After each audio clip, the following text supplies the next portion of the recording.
안녕하세요. 이쪽으로.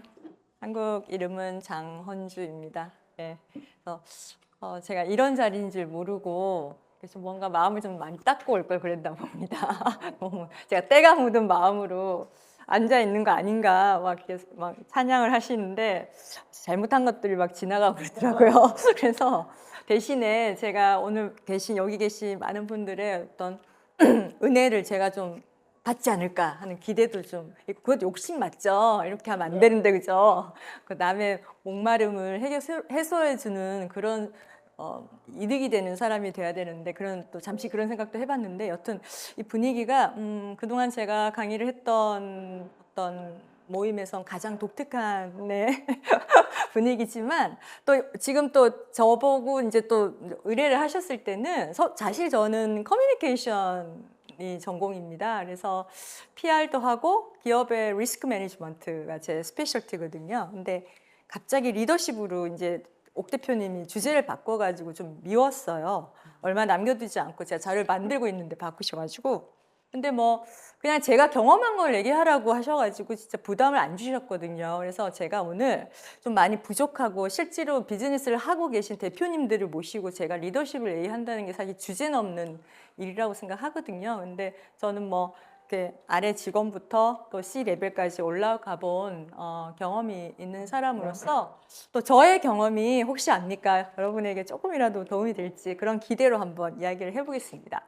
그래서 저는 그 리더십에 관한 얘기도 있지만 저는 사실 영어 단어에서 inspire라는 단어를 굉장히 좋아합니다. 어떤 사람을 지적으로 자극하고 제가 지적으로 자극받고 emotionally inspired 되고 이런 것들을 너무너무 좋아합니다. 그래서 저는 대문자 F이기도 하거든요. 그래서 이 리더십이 제가 그동안 제가 겪은 리더십들, 제가 리더십 속에도 있었지만 제가 모셨던 CEO분들 또 본부장님들 그런 C 레벨들이 저한테 어떤 분들이 어떤 리더십 형태를 가지신 분들이 가장 저를 많이 성장시켰을까 생각했을 때 저를 어떤 방식으로든 자극을 많이 하셨던 분들 같더라고요. 그래서 제가 임의로 인스파이어링 리더십으로 제 강의의 제목을 만들어 봤어요. 그리고 저는 현재는 2kg이라는 마케팅, 애드버타이징 그리고 브랜딩 요런 거를 이제 전략을 설계해 드리는 크리에이티브 솔루션 랩에서 그 커뮤니케이션 전략을 수립하고 있는 파트너로 있습니다. 예. 그리고 제가 어떤 사람인지 좀 이따 말씀을 드릴 텐데 예, 현재는 그렇고요. 그 전에 종전의 직장은 이제 IT 회사였고요. 그 전에 한 10년 정도 이제 딜로이트 코리아에서 커뮤니케이션 전략 실장으로 재직을 했고 그 전직은 기자였습니다. 그래서 제 커리어를 두고 봤을 때 가장 롱텀으로 했던 거는 기자였습니다. 그래서 뭐 중앙일보하고 뭐 한국경제 매거진 이런 쪽에서 제가 기자 생활을 했었습니다. 그리고 미국에 있을 때 미국에 있는 광고 대행사에서 카피라이터로 일을 했습니다. 네.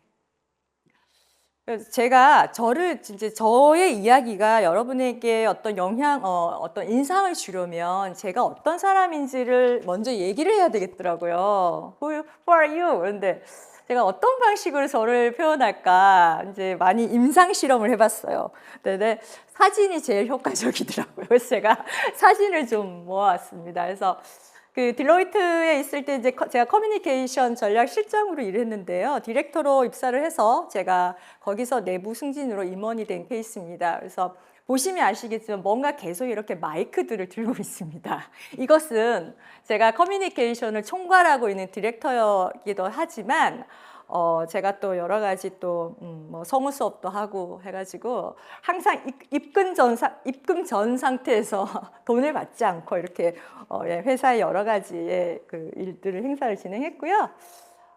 요거는 제가 이제 파트너가 됐을 때 전 세계에 이제 파트너 승진이 된 사람들이 모여가지고 세미나 즉 정신교육을 하거든요. 그래서 그때 이제 이게 아시아 퍼시픽의 CEO가 처음으로 여성이 탄생한 그런 시기였고, 그래서 제가 이제 한국의 파트너들하고 같이 이제 일을 했고요. 또 딜로이트는 사실 이제 사회적인 기업, 이거 많이 고민을 하는 기업이라 우리가 이제 소셜 벤처 그래서 제가 가서 이제 시상도 했었고요. 뭐 이렇게 또 스포츠 스폰서십도 했고 여러 가지를 했습니다. 그래서 요 아까 말씀하신 그 책이 바로 이 책입니다. 예, 좀 오래됐고요. 그 책을 계기로 제가 이제 다른 언론사 데 가서 이제 스피치를 한 경험이 있습니다. 그리고 이제 제가 딜로이트를 퇴사하고 들어간 회사는 이제 IT 회사였습니다. 그래서 이제 기술을 가지고 있는 회사였고요. 운이 좋게도 저한테는 굉장히 힘들었지만 그 기술을 세계 표준 기술로 만드는 것을 2년 동안 진행을 했어요. 그래서 보시는 것은 스위스 제네바에 있는 국제 전기통신연합 ITU라고 하는 기관의 본부입니다. 여기에 가서 1년에 2번 정도 가서 이제 회의를 했고요. 이거는 이제 유엔에서 실어할 건데 또 내부에 회의하는 모습입니다. 그래서 제가 기자 생활할 때 유엔에 취재 한번 가는 게 제 위시리스트에 있었는데 못했어요.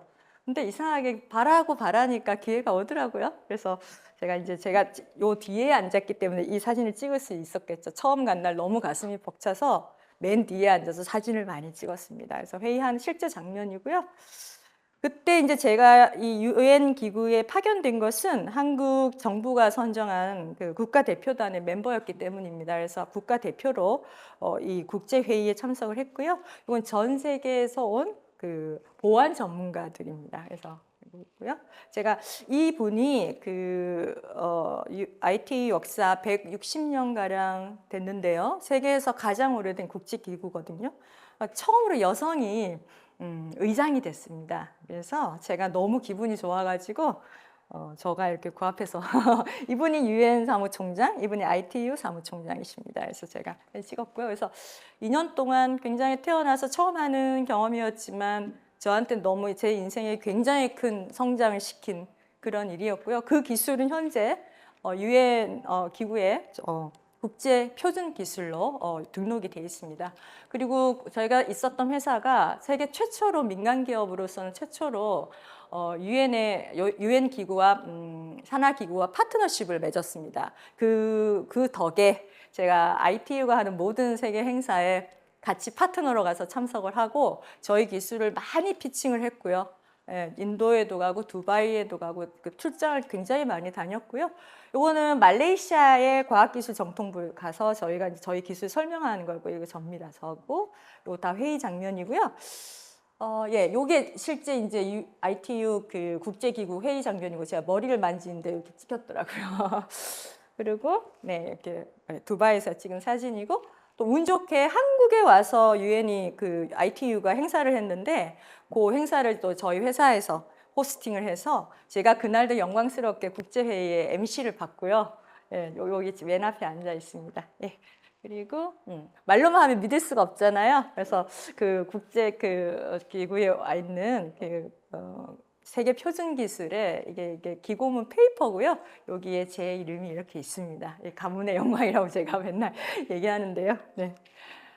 네, 그리고 현재는 2kg이라는 아까 말씀드린 그 크리에이티브 솔루션 랩의 파트너 컨설턴트로 있고요. 저희가 이제 아까 말씀드린 MBA가 주 종목입니다. 그래서 PR 하는 사람이 또 PR을 조금 해야 되기 때문에 그래서 마케팅, 브랜딩, 애드버타이징 필요하시면 언제든 연락 주시고요. 왜 2kg이냐 그러면 사람의 브레인, 뇌와 심장의 무게를 합하면 약 1600g 정도 됩니다. 그런데 저희가 회사 이름을 1600g이라고 할 수는 없어서 메타포로 2kg이라고 해서 해외에서는 2kg라고 합니다. 2kg. 예. 네, 이제 본격적으로 얘기를 드릴까 합니다.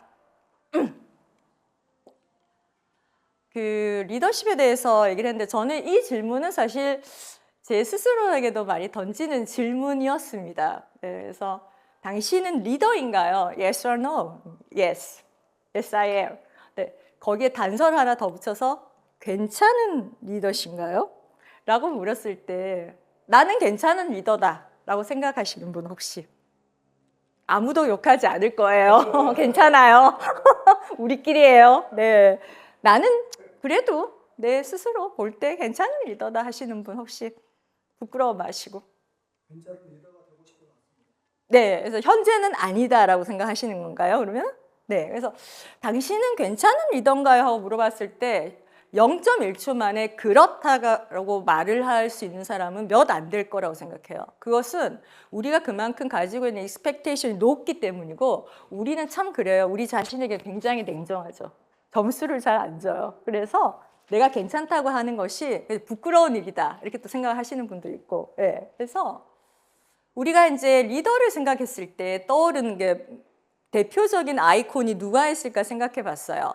왼쪽은 다 아시는 이순신 장군이죠. 카리스마가 넘치고 나의 죽음을 누구에게도 알리던, 소신에게는 아직 12척의 배가 더 있습니다 하는 엄청난 카리스마의 소유자 이순신 장군을 생각을 할 수도 있고, 그 반대편에 있는 정말 서번트 리더십으로 이 사람들을 섬기고 자기 자신을 낮추고 희생하는 또 마하트마 간디를 떠올릴 수 있습니다. 그래서 우리는 지금 시대는 너무 이렇게 해도 참 어려운 시대인 것 같습니다. 왜냐? 다양성의 시대잖아요. 사람들이 다양하고 인더스트리도 굉장히 다양해지고, 우리 옛날에 없었던 산업들이 너무 많이 등장을 했잖아요. 그래서 산업도 다양해지고 조직도 너무 다양하죠. 옛날에 우리가 스타트업이란 말이 있었나요?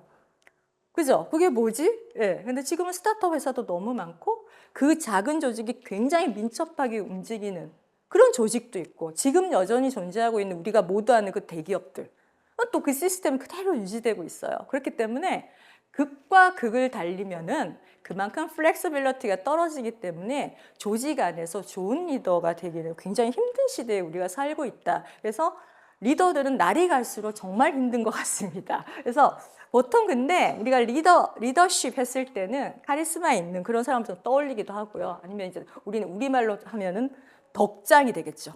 덕을 갖춘 너그러운 리더, 이런 분들을 많이 떠올리잖아요.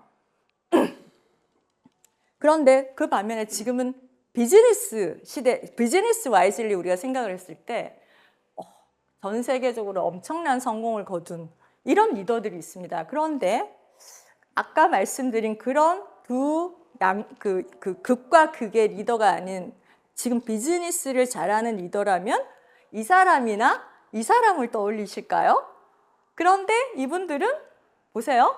성공은 했지만 어마어마한 성공, 이 두 분 모르는 사람 없잖아요. 이 두 분이 정말 이런 것들이 어마무시하잖아요. 근데 너무 지나치게 완벽주의적인 성향을 가졌던 분이에요. 이분의 경우 지금 이게 넷플릭스에 있는 인사이드 빌 게이츠라는, 굉장히 재밌어요. 한번 보세요. 진짜 강추합니다. 이분이 얼마나 완벽하고 얼마나 직원들을 쪼았냐면요. 처음에 마이크로소프트가 소프트웨어가 잘 팔려가지고 모든 회사들이 소프트웨어를 변경하고 매출이 눈만 뜨고 일어나면 막 성장을 할 때 일이 너무 많은 거예요. 근데 직원들이 제 시간이 안 오면 불안해 죽는 거예요. 왜 안 오지? 왜 안 나타나지? 그래서 이분이 천재잖아요. 주차장에 누가 어디에 되는지를 외웠대요. 자, 일을 시켜야 되는데 출근했는지 안 했는지 알 수가 없으니까 그 넓은 주차장에 장헌주는 저기 돼. 습관을 외워가지고 한 곳이 비면 저 아직 회사 안 왔구나. 그렇게 했답니다, 초기에. 그 정도로 하고 제 시간에 출근하지 않는 사람을 도저히 이해할 수 없었고, 워라벨이 뭐지? 내가 이렇게 일하는데 왜 일을 안 해? 우리가 돈을 벌어야 되는데 너도 돈 많이 받으면 좋잖아? 이렇게 생각을 했대요. 그런데 직원들이 힘들어서 떠나기 시작했죠. 그때 깨닫게 된 거죠, 빌 게이츠도.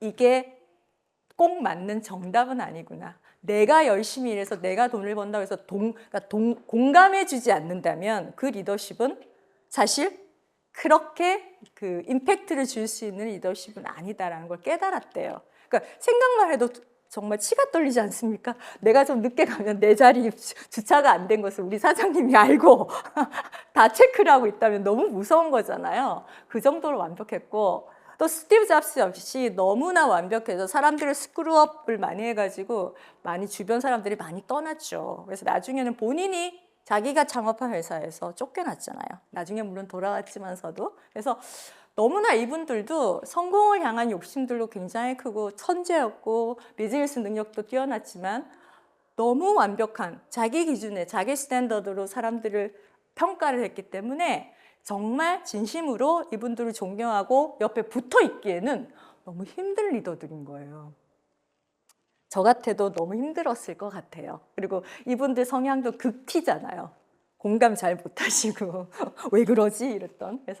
그래서 우리가 리더의 다양한 형태들이 있지만, 리더십의 다양한 형태들이 있지만 참 좋은 리더가 되기라는 건 여전히 진짜 너무 힘들고, 이 사람들이 사업을 그렇게 대성했다고 꼭 좋은 리더라고 할 수 있냐, 그거는 개인들의 평가가 다 다를 거라고 저는 생각합니다. 또한 CEO로서 보시기에 그게 맞다, 처음에 그래야 한다라고 크게 공감을 하실 수도 있지만 그거는 너무 과하다라고 생각하실 수도 있을 것 같아요. 그래서 저는 묻고 싶습니다. 대표님들이 지금 어떤 업종으로 일을 하시는지 제가 모르잖아요. 근데 대표님의 회사에는 대표님이 없어도 잘 돌아가나요? 대답은 두 가지일 거예요. Yes or no. 대표님이 안 계셔도 우리 회사는 잘 돌아간다 하시는 분. 네. 혹시 관심이 없으신 거 아닙니까? 직원들한테? 그러면 지금 아까 대표님, 도대표님, 노라고 생각하셔서 손 안 드셨죠? 네. 왜 안 돌아갑니까? 저 아직 작으니까 제가 의사결정을 해야 되고 아직 이익을 많이 못 내다 보니까 손해보고 내가 책임을 리스크를 져야 되니까 저한테 꼭 물어보죠. 직원들이 와서 많이 물어보시고. 어차피 뭐 이익이 나는 네네. 부분 네가 알아서 해야되는데 안 되는 거 내가 리스크 얘기해야 되니까. 그러면 다시 한번 질문을 드릴게요. 직원들이 그 리스크가 발생했을 때 대표님의 도움이 필요해서 와서 여쭙는 편인가요? 아니면 대표님이 물어보기 전에 리스크 관리 차원에서 먼저 이렇게 체크를 하시는 스타일인가요? 둘이 먼저 물어보고 아. 자꾸 이제 얘기하려고 하는데 저는 네. 알아서 해줬으면 좋겠어요. 좋겠는데 자꾸 물어본다. 그래서 잘 안 돌아간다. 대표님이 안 계시면 잘 안 돌아가는 것 같다. 그러니까 사실 이게 정답은 없어요. 제가 이렇게 여쭤본 이유가 대표님이 없어서 회사가 잘 돌아가지 않는 게 나쁘다고 얘기하려고 하는 게 아니에요. 어떤 리더십을 가지고 어떤 식으로 일을 하시는지 궁금해서 여쭤보는 건데요. 저는 적어도 대표님이 없을 때 잘 돌아가는 회사가 효율적인 시스템을 갖고 있다고는 생각합니다. 하지만 그것이 정답은 또 될 수 없습니다. 왜냐하면 제가 3,300명이 넘는 전문가들, 정말 한 명 한 명을 놔두면 어떤 회사를 차려도 손색이 없을 만큼의 그런 전문가들이 3,300명이 모여있는 회사에서 놔두면 다 일을 잘합니다. 정말 잘합니다. 너무 잘해서 탈이죠. 그런데 정말 중요한 의사결정을 할 때는 자기의 본부장을 찾거나, 또 본부장들은 정말 중요한 의사결정을 할 때는 CEO와 논의를 하더라고요. 네, 맡겼다고 하지만 논의를 한다는데, 그게 뭐냐면 CEO는 일을 하기보다는 정말 진짜 CEO 그 말에 맞게끔 중요한 의사결정에서 그 사람의 카리스마와 리더십과 인사이트와 지식과 인품과 모든 것이 드러나는 거예요. 그래서 그런 걸 보면서 저 많이 배웠거든요. 그러니까 저 역시도 많이 여쭤봤었고, 그래서 그런 게 진짜 CEO의 위치가 아닐까 생각을 했거든요. 그래서 위임을 해줄 때 중요한 결정에 내가 관여해서, 왜냐하면 회사가 산으로 가면 안 되잖아요. 가는 게 갈 수 있게끔. 그래서 없다고 잘 되고 있다고 이런 것보다 시스템이 돌아가게 만드는 것, 그게 가장 이상적인 크건 작건 조직 구조라고 저는 생각을 합니다. 그런데 우리가 리더들이 되게 챌린지를 받는다고 느낄 때가 있어요. 약간 자괴감도 들고 자존감도 들고. 제가 이거 언론에 쓴 칼럼인데요. 제목이 잘 안 보이실 텐데, 갑자기 나를 찾은 팀원은 땡땡땡 10중 8구다. 뭘까요? 갑자기 드릴 말씀이 있습니다 하고 문을 똑똑하고 들어온다면 보통 무슨 얘기하죠? 네네. 자, 제가 좀 개인 사정이 생겨서 좀 뭐 이달 말까지 하고 못 다닐 것 같습니다. 그러면 가슴이 철렁 내려앉죠. 그리고 또 그 사람이 S급 인재면 더더욱 그렇죠. 그래서 드릴 말씀이 있습니다라고 갑자기 노크라고 들어왔을 때 저도 많이 경험을 했던 거거든요. 또 시작이구나. 이제 어떻게 붙잡을까, 어떻게 보내줄까. 괴로움이 이제 시작되죠. 정말 한 일주일 이상 계속 괴로워하잖아요. 누굴 붙잡고 얘기도 해보고. 그런데 이런 경우들이 평소에 저랑 소통을 많이 했던 친구라면 제가 동물적으로 느끼기도 하고, 또 헤어질 때도 잘 헤어질 수 있어요. 근데 소통이 너무 안 되고 내가 너무 지시 위주의 리더였다면 그러니까 퇴사를 하겠다고 하고 그 이후에 커뮤니케이션에서 오히려 리스크가 더 커지는 경우가 되게 많아요. 그래서 그 리스크를 안고 그 사람을 정리했을 때 그게 나가고 나서 저는 위기 관리를 했잖아요. 정말 큰 리스크들이 많았습니다. 이게 뭐 기업에 저기 가서 제가 말씀 못 드리겠지만 그래서 헤어질 때도 잘 헤어지는 건 너무 중요한 것 같거든요. 근데 이제 내가 너무 카리스마 리더십에 빠져 있거나 그러면은 이게 정말 이 소통의 문제 때문에 사실 나가는 경우도 퇴사를 하는 경우도 되게 많습니다. 그래서 지금 스타트업이 됐건 벤처기업이 됐건 큰 기업이 됐건 우리 지금 나타난 신인류들이 있잖아요. MZ라고 불리는 MZ 밑에는 알파 세대가 또 있거든요. 근데 이게 보면은 이제 이 새로운 인류로 인하여 많은 리더들이 힘들어하세요. 저도 그랬고, 저도 정말 많이 힘들었고, 또 어떤 그 인생에 대한 가치관이라든가 일을 하는 패턴이라든가 라이프 스타일을 즐기는 방식 이런 것들이 너무 다르기 때문에 굉장히 그러니까 불통이 많이 일어나고 그 생각의 간극이 굉장히 큰 경우가 많을 겁니다. 한 번씩은 다 경험을 해보셨을 것 같아요. 근데 사람들이 회사를 떠나는 이유를 물어보면 한 100만 가지도 넘겠죠. 뭐 우리 대표가 나를 쳐다보는 게 기분 나빠해서 나갈 수도 있죠, 사실. 그래서 100만 가지도 넘지만 대략 generally 왜 회사를 떠나는지 조사를 한번 해본 데이터들이 있어요. 근데 보면은 참 안타깝게도 이게 레이저죠. 상사 때문이다. 1등. 그래서 갤럽 조사에서 나왔습니다. 그래서 상사 때문에 나간다. 그러니까 월급이 아니라는 거죠. 월급 때문에 나가는 게 아니고 사실은 상사 때문에 나간다. 두 번째 볼까요? 네, 리더십. 그러니까 이거는 나의 위에 팀장이나 본부장이나 이런 사람들만 말하는 게 아니고 회사 전체의 리더십을 얘기하겠죠. 그리고 조직 문화가 안 맞다. 네. 이거는 이제 MIT 연구 결과였고요. 세 번째는 이 관계 문제인데 관계 문제는 사실 이제 동료들과의 관계도 포함이 됩니다. 그래서 내가 이 조직에서는 좀 내가 사람들하고 릴레이션십을 쌓기가 되게 힘들다. 그래서 보면은 이 세 가지가 되게 공통적이라고 해요. 그래서 아마 퇴사를 위해서 방에 들어와서 면담을 요청했던 많은 직원들이 비슷한 얘기를 했지 않았을까 이런 생각이 듭니다. 그래서 제가 조금 더 이제 자세하게 딜로이트에 보면은 글로벌 젠지 밀레니얼 서베이가 있어요. 이것은 현재까지 한 20년 정도 해마다 발표를 하고 있고요. 이 결과는 해마다 1월에 스위스에서 개최되는 다보스 포럼에 이 결과를 가지고 그 번유가 있으면은 전체 이렇게 보기 좋게 다이어그램으로 이렇게 만들어 가지고 저희가 이제 딜로이트가 홍보를 하고 있는 거거든요. 그래서 딜로이트 토트 리더십의 대표적인 이 아이템이 글로벌 젠지 밀레니얼 서베이입니다. 그래서 이게 굉장히 호응이 좋아요. 그래서 보도 자료 냈을 때 뭐 아주 정부 기관에서도 많이 인용을 하는 겁니다. 그래서 자, 시대별이 20년 정도 됐다 그랬잖아요. 해마다 이제 해가 갈수록 어떤 식으로 사람들의 생각이 바뀌는지 조직 구성원들이 볼게요. 2019년에는 나에 대한 존중이 부족하거나 회사의 방향과 문화가 불일치할 때 난 떠난다.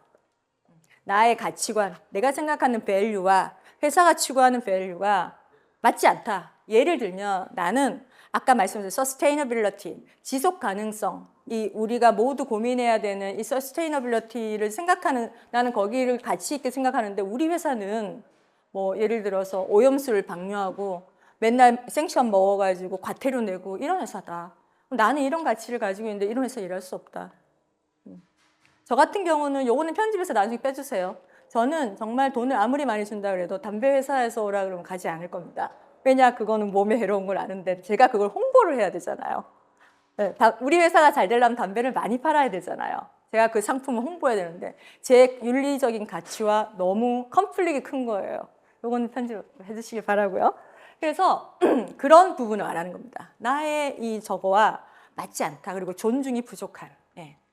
2021년도 결과에는 조직에서 중요하게 보는 것은 존중, 공감, 그리고 인간적인 리더십이다. 조금 변한 게 느껴지죠. 네. 그래서 공감. 이게 키워드입니다. 저희 여기다 포인트를 탁 주고 싶어요. 공감. 공감하지 못한다. 우리 팀장님은 내가 나의 일만 얘기해야지 나의 정서나 나의 가치관이나 나의 인격을 존중하지 않는다. 나를 일하는 기계로 본다. 네. 이런 부분들. 그래서 또 보담아주는 인간적인 리더십이 굉장히 목이 말랐나 봐요. 아까 목마름 얘기하셨는데 2021년에는 이게 2020년도 결과가 21년에 발표가 되거든요. 20년대 우리가 뭘 겪었는지 다 기억나시죠? 그러니까 케어해주고 이런 따뜻한 리더십이 굉장히 필요했던 시기였죠. 그래서 조직 경험은 즉 리더 경험과 같은 말이다. 우리가 알 수 있고요. 2022년에는 또 나옵니다. 나를 존중하지 않으면 난 떠난다. 네. 그래서 나는 이 조직에서 심리적인 안정감이라는 키워드가 등장하기 시작합니다. 이게 굉장히 HR에서 화두가 됐던 단어예요. 심리적인 안정감을 느끼고 내가 무슨 말을 해도 내가 어떤 질책이나 고과에서 손해를 보지 않고 내 의견을 자유롭게 말할 수 있는 그것이 심리적 안정감이거든요. 그리고 공감형 리더를 원한다고 얘기했어요. 지금 여기서부터 여기는 조금 비슷하죠. 그러다가 2023년에는 이런 말이 나옵니다. 직장 선택의 기준은 돈과 워라밸, 또 워라밸이 등장했죠.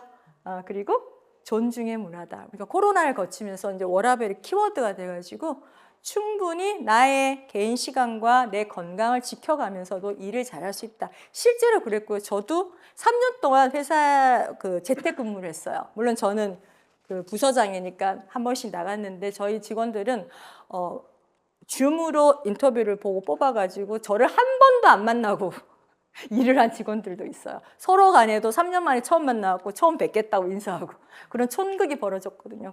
그래서 이 워라밸이 굉장히 중요한 단어로 키워드가 됐고요. 역시 여기도 존중이 나오고 있습니다. 그래서 제가 이 이후로 어떤 말씀을 드리지 않아도 지금 이 우리 회사를 구성하고 있는 구성원들이 무엇을 중요하게 생각하는지는 아마 모두 여기 계신 분들의 마음속에 이미 자리를 했을 거라고 생각이 듭니다. 그래서 제가 키 파인딩스를 정리를 해봤어요. 사람들은 존중받는 경험을 중요하게 생각하고 리더의 말과 행동으로 조직 문화는 표출되고요. 조직 문화가 별게 없습니다. 우리 팀장, 우리 본부장님, 우리 CEO가 우리를 어떻게 대하는지, 우리에게 무슨 말을 하는지 그 메시지의 내용 이런 것들이 조직 문화거든요. 그런 표출되고 공감받지 못하는 리더십은 반복적인 인력 손실을 야기합니다. 공감받지 못하고 계속 떠나니까요. A급, S급 인재들을 열심히 양성해서 육성했지만 또 떠나고 그 자리를 또 채우고 끊임없는 밑빠진 독에 물 붓기가 되는 거죠. 저는 그동안 어떤 리더를 통해 성장했을까? 10년 전에 저보다 지금 많이 성장해서 이 자리에 있는 것 자체가 제가 성장한 거거든요. 이런 분들 앞에서 이렇게 서 있을 수 있다는 건 이게 성장을 한 건데 어떤 리더들을 통해 성장했나 한번 제가 반추해 봤어요. 이 기회에 제가 정리를 한번 하게 됐어요. 첫 번째는 지시가 아닌 방향을 저한테 주는 리더였습니다. 그래서 일일이 지시하지 않고 큰 방향만 주고 제가 그림을 그리게 하고 그 성과를 제가 가서 보고하고 저에게 날개를 달아준 리더들. 충분히 할 수 있게.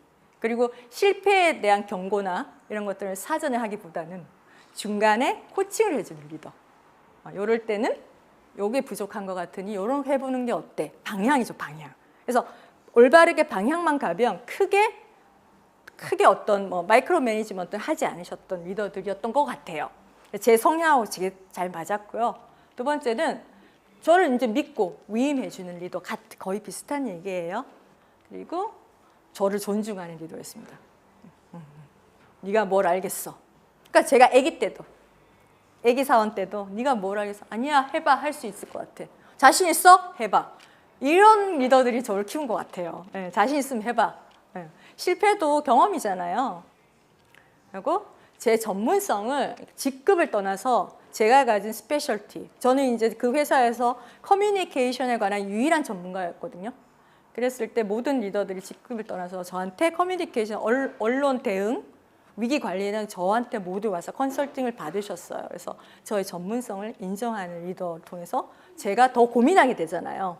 제가 그 책임을 져야 되니까 조금 더 성장했던 것 같습니다. 그리고 말로만 보상하지 않고 실질적으로 제게 적과꿀을 주신 네, 리더분들. 정말 내가 얼마나 지난해 열심히 일했냐는 그 다음 해에 받는 보너스를 보고 제가 CEO가 저를 어떻게 생각하는지 자동적으로 알았거든요. 근데 진짜 립 서비스가 아니고 딱 행동으로 보여주셨던 리더. 그러면 저는 어떻게 되죠?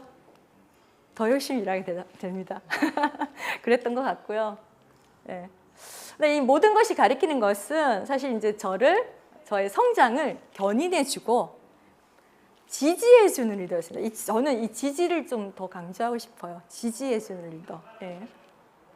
그리고 저 말고요. 저도 포함되어 있을 거고요. 사람들은 어떤 리더를 못 견디고 떠날까? 첫 번째는 맡겨놨는데 맡겨만 놨지 통제하는 리더. 그래서 감시하고 그래서 마이크로 매니지먼트의 끝판왕들이 가끔 계시잖아요. 맡겼지만 통제하는 리더. 손발을 묶을 수가 있잖아요. 그렇게 되면. 그리고 기준이 오락가락하는 리더.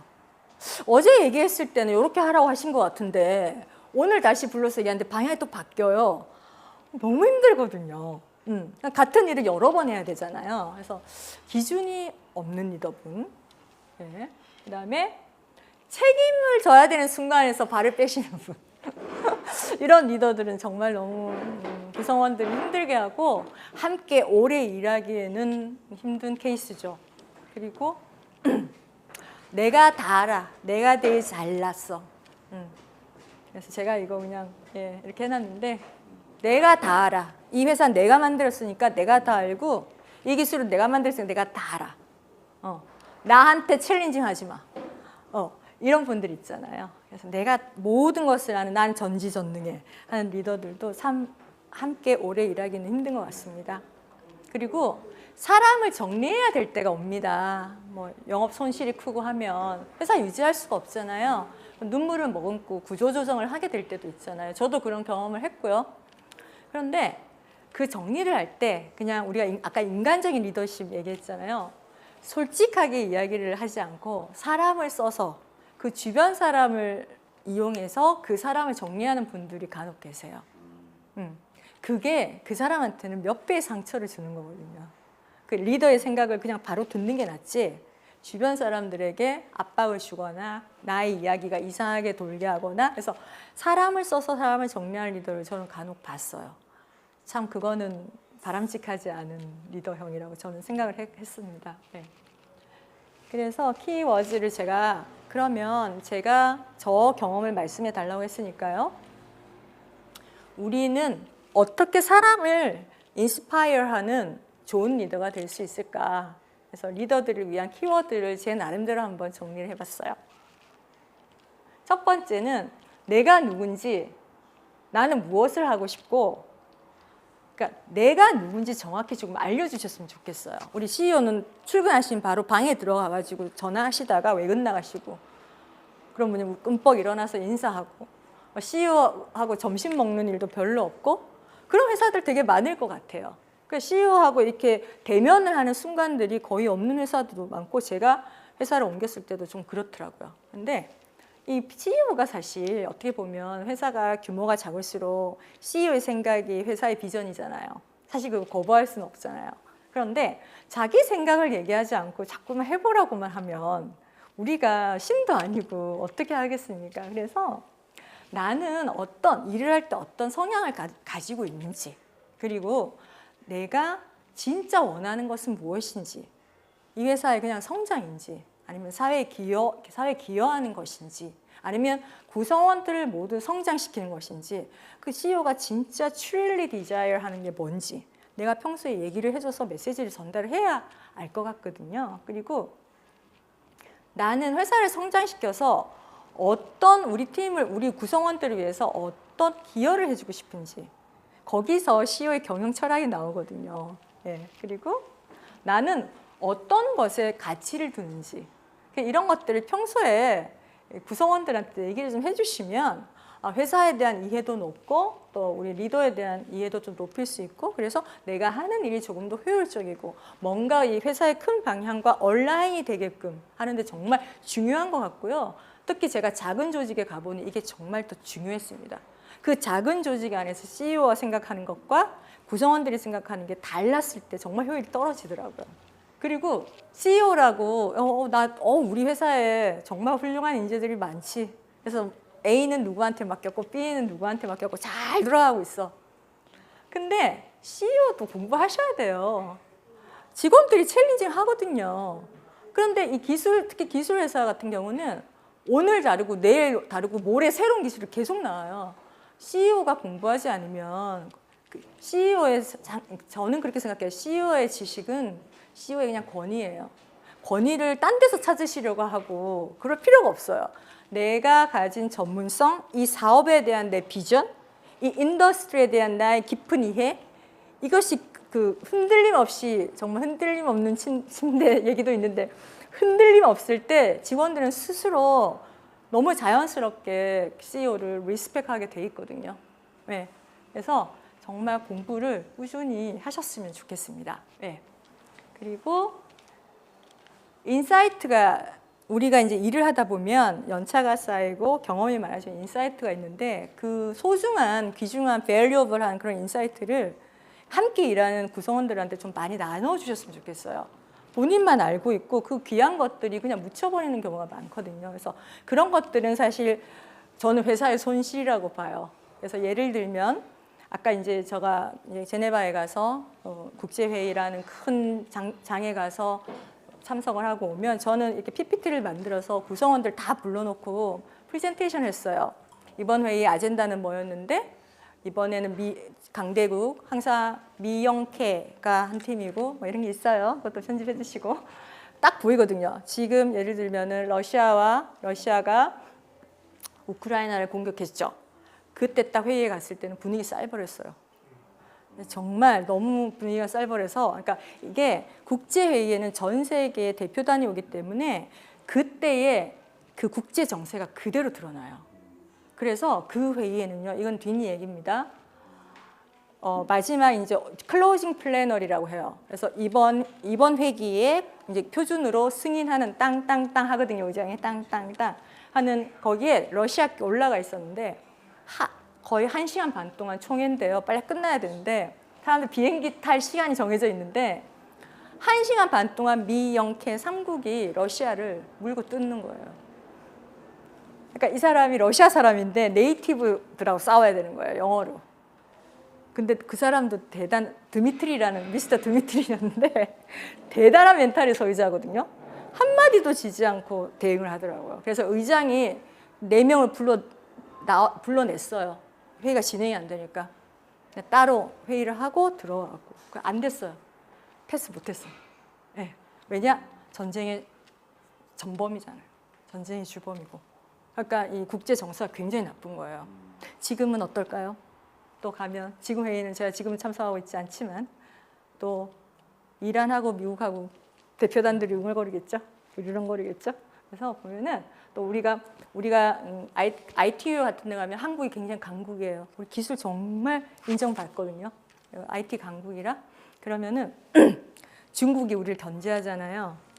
네, 그러면은 딴 얘기가 조금 나왔는데 그러면은 아무래도 우리나라 기술이 올라가고 표준 기술이 되는 거에 조금 그래도 관대해요. 미국이. 근데 중국은 거기서도 인해 전술이 막 99개씩 올려요.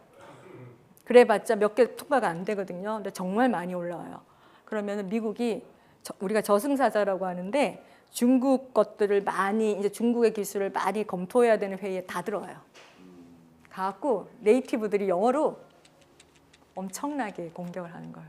그러니까 중국 사람들 영어로 싸워야 되니까 얼마나 힘들겠어요. 아무리 영어를 잘해도. 네. 네. 그럴 때는 우리 한국은 쾌재를 부르죠. 네, 공격할 사람들 다 딴 데 갔으니까 좀 무난하게 이렇게 패스가 되고. 네, 이게 비하인드 스토리인데요. 조금 지루하실까 봐 제가 얘기해 드렸고요. 그래서 그런 인사이트, 여러분 대표님들은 사실 출장도 많이 가시잖아요.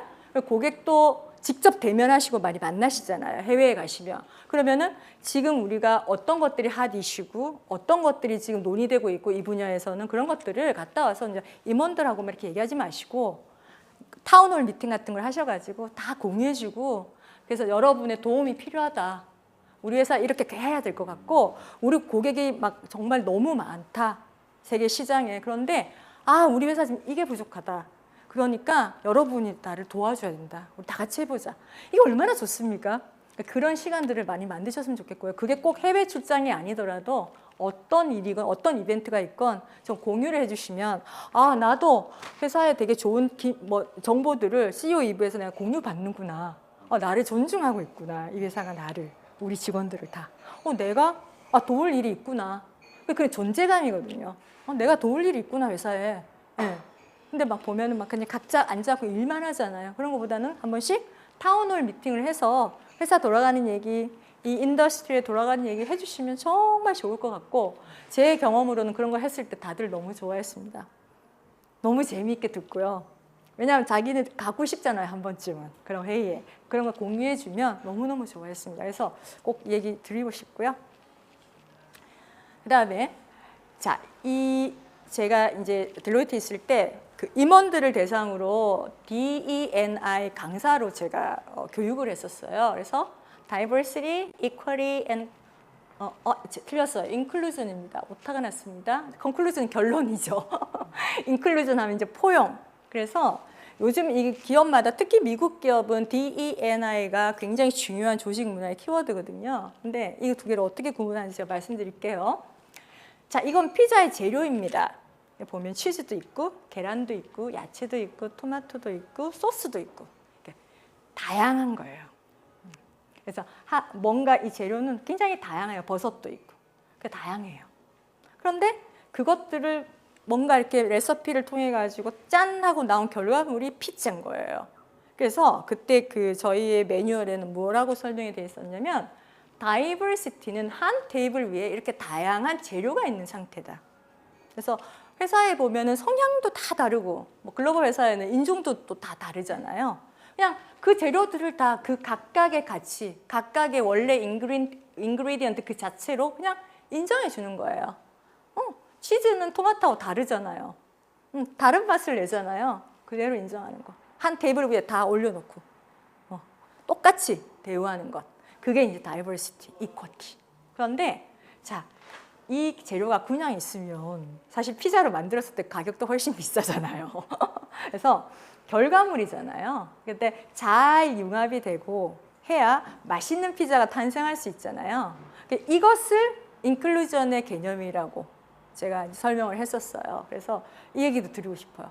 지금 우리 조직에 정말 다양하고 제각각 다른 재능을 가지고 다른 생각을 가진 사람을 인정해 주되 그 사람들이 하나의 팀으로서 좋은 결과물을 내기 위해서는 여기서 리더십이 레시피가 된다고 저는 생각합니다. 잘 버무려서 하나의 멋진 피자를 만들 수 있게끔 레시피도 조절해주고 뭔가 오버사이즈도 해주고 잘 또 해줄 때 화덕도 데워주고 이런 것들이 리더십이라고 생각을 하거든요. 그래서 우리의 목표는 재료 그대를 인정하는 것 첫 번째, 두 번째는 그것을 통해 좋은 결과물을 만들어내는 거. 그래서 여기서 인클루전 리더십이 필요하다고 저는 생각합니다. 그리고 이제 다섯 번째는 콜라보레이션인데요. 대표님이라고 혼자 일할 필요는 없잖아요. 대표님들도 같이 일할 수 있잖아요. 근데 이제 이게 얼마나 그러니까 함께 협업을 할 때는 내가 CEO가 아니고 그냥 그 조직의 팀에 나도 전문가로서의 마인드를 좀 가지고 함께 하시면 좋을 것 같아요. 네. 우리가 대표님들하고 일을 하면 그냥 좀 쫄아가지고 잘 결과물 내기가 되게 힘들거든요, 보통. 근데 좀 콜라보레이션 할 때 그 좀 열린 마음, 그리고 내가 생각할 때 저건 아닌데 내가 해봐서 아는데 그건 아니야 라고 자르기 전에 그런 방법도 있어? 해봅시다. 네. 하고 이렇게 조금 아까처럼 지지해주고 이런 부분들이 좀 필요할 것 같습니다. 그리고 이제 제일 중요한 게 이거잖아요. 커뮤니케이션. 그래서 커뮤니케이션을 잘 하시는 리더분들을 관찰하면 뭐가 있냐면요. 일단은 listen well. 잘 들어줍니다. 남의 얘기를 끊지 않고. 네. 경청하시고 그 다음에 이해합니다. 그 다음 단계는 이해하고 그 다음에 공감합니다. 공감하고 그 다음에 설득합니다. 네. 근데 우리는 이 단계를 막 생략하고 내가 어떤 이야기를 방향을 지시하고자 할 때 요거부터 시작하시는 분들이 계세요. 그러면 이게 뭐가 됩니까? 자연스럽게 지시가 돼버리거든요. 일단 들어보고 이해하고 공감하고 그다음 내가 할 말을 설득할 때. 네. 그 과정에서 구성원은 나는 존중받고 있어. 묵살되는 게 아니고 존중받고 있어. 그 같고요. 그래서 절대 원웨이 커뮤니케이션은 없다. 네. 그 얘기를 드리고 싶고 그래서 컬렉티브 그로스 함께 성장을 하려면 사실 서로가 피드백을 주고 받아야 된다고 생각합니다. 대표님들도 직원들의 피드백을 듣는데 두려움이 없어야 하고요. 열린 마음으로 들으시고 대표님들도 구성원들한테 좀 피드백을 잘 주시면 좋겠습니다. 네, 피드백에 대한 얘기만 해도 1시간은 나올 거라 제가 이 정도만 얘기할게요. 그리고 책임. 네. 이 responsibility 아마 김성호 대표님도 얘기하셨을 것 같은데 저는 일단은 나와 함께 일하는 우리 구성원들에 대한 책임감도 있지만 그 사람들을 성장시켜야 되는 책임감도 있습니다. 우리 조직에 들어와서 성장할 수 있게끔 발판을 만들어줘야 된다. 또 하나는 우리가 회사를 왜 다닙니까? 결국 경제활동을 위해서 다니잖아요. 우리 회사의 돈을 성장시켜야 된다는 책임감. 그런데 이 돈을 성장시키는 거를 영업부서나 또 CFO나 여기에 너무 많이 위임을 하고 좀 뒤에서 보고 계시는 분들을 제가 실질적으로 많이 봤어요. 제 주변에. 그래서 그 책임감이 돈에 대한 성장에도 좀 미쳤으면 합니다. 그래서 이것이 돼야 직원들이 해피하게 회사를 다닐 수 있지 않겠습니까? 그 다음에 임팩인데요. 오늘의 나의 행동과 말이 우리 구성원들에게 어떤 영향을 미칠까 한 번쯤 생각하시면서 메시지를 전달하시고 피드백을 주고 받으시고 하시면 좋을 것 같습니다. 그래서 제가 이제 PR 전문가잖아요. 그래서 이제 주변에서 많은 질문을 하시거든요. 다양하게. 그래서 이제 CEO는 PR에 어떻게 관여해야 되냐고 많이 물어보세요. 그래서 이건 제 전문 분야라서 끝에 디저트를 하나 넣었습니다. 참조로 봐주세요. CEO PR에 있어서 커뮤니케이션 부서나 위기관리 부서가 챙기는 부분들입니다. 특히 큰 조직에 가면 하나부터 10까지 다 챙겨드립니다. 네, 그게 뭐냐? 경영 철학에 대한 definition, 경영 철학에 대한 정제된 내용, 메시지 이게 있어야죠. 다 갖고 계실 것 같아요. 네, 있고 두 번째, 우리 브랜드의 코어 밸류에 대한 정립. 그것도 데피니션이죠. 우리 브랜드는 어떤 코어 밸류를 가지고 있고 어떤 코어 밸류를 지향하는가 이런 것도 정리가 돼 있어야 되고요. 브랜드 헤리티지, 그러니까 업력이 좀 몇십 년 되시면 헤리티지가 어땠는지 또 정리 한번 해주셔야 되고요. 또 알고 계셔야 되고. 네. 그다음에 내부 구성원들을 대할 때 메시지. 네. 내가 생각나는 말 바로 하시지 마시고 항상 이 모든 것들이 온라인이 돼야 되거든요. 그래서 직원들을 대할 때 특히 메시지. 그다음에 개인의 이미지.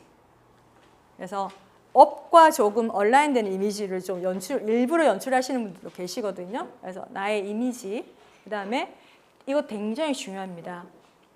대외 이해관계자들, 그리고 뭐 보면은 당국의 이 모니터링을 받는 업도 있지 않습니까? 그래서 당국이나 또 고객들, 그래서 이해관계자에 대한 나가는 메시지들, 그 다음에 당연히 언론 있고요. 또 어떤 공식 석상에 나와서 스피치 하실 일 있을 때 그런 것들에 대한 것들, 그리고 위기관리 프로토콜도 알고 계셔야 되고요. 그리고 중요하죠. 중대재해처벌법에 대한 또 지식도 조금 알고 계셔야 되고, 그리고 미디어나 리크루팅을 할 때, 면접 보실 때 갑자기 이 무장해제 되시는 분들 계세요. 어떤 친구가 예를 들어 인터뷰이가 이제 마음에 들거나 마음에 들지 않을 때 이것저것 생각 안 하시고 본인 생각이 막 그대로 그거 스크리닝 없이 막 나오시는 분이 계시는데 그러시면 안 돼요.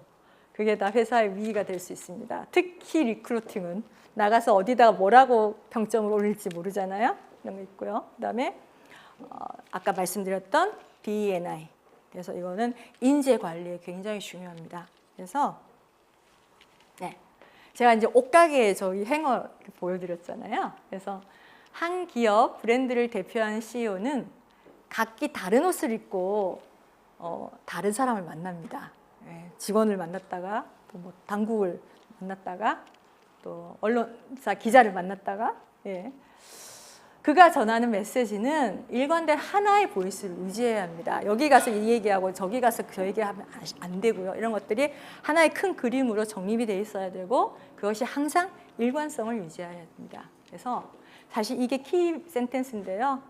CEO가 외부에 또 내부에 어떻게 기억되는가의 문제는 사실 기업이 어떻게 기억되는가의 문제와 직결됩니다. 그래서 CEO는 그 회사나 브랜드를 대표하는 가장 대표적인 아이콘이죠. 그렇기 때문에 CEO는 그 막중한 책임감을 어깨에 지고 계셔야 됩니다. 그래서 이 모든 부분들을 잘 챙기고 시스템을 만드시면 좋을 것 같아요. 네. 자, 제가 오늘 오징어 게임 했는데 여기서 주인공이 이정재 씨잖아요. 그런데 이게 오징어 게임의 2 사진이거든요. 근데 1에서는 저 양반이 1등을 했잖아요. 돈이 필요해서 그 게임을 시작하게 됐고 진짜 죽을 힘을 다해 갖고 1등을 했잖아요. 그런데 이 사람이 그걸 다 알고 나서 2에서는 처음부터 다른 사람을 위해서 엄청 희생합니다. 예, 더 많은 사람이 죽지 않도록. 그런데 저는 거기서 뭘 봤냐면요.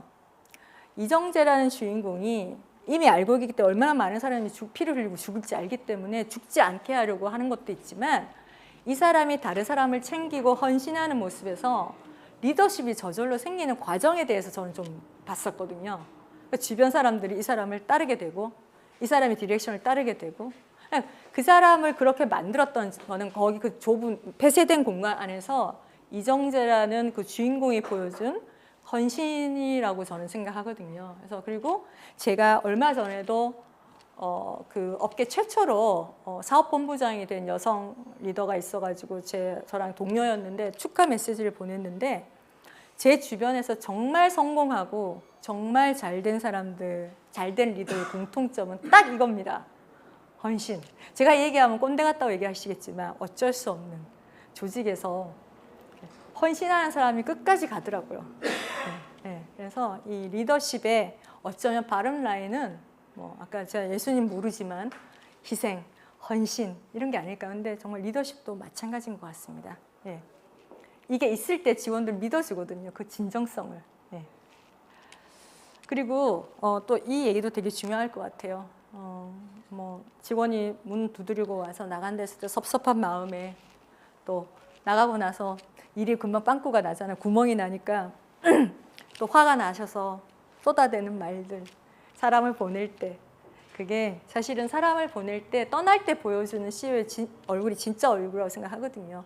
회사를 생각하신다면 떠날 때 여러분 대표님들이 보여주는 얼굴과 표정과 말, 태도가 곧 그 회사에 영원히 인식되는 브랜드가 될 수 있습니다. 이 생각하신다면 사람을 떠날 때 한 번쯤은 고민을 하고 말씀을 전하시고 해주시면 좋지 않을까 싶어요. 그 역시 리더십의 맥락이라고 생각을 하고요. 제가 지금까지 강조드리고 싶은 그 리더십에 우리가 볼 수 있는 어떤 한 순간 같습니다.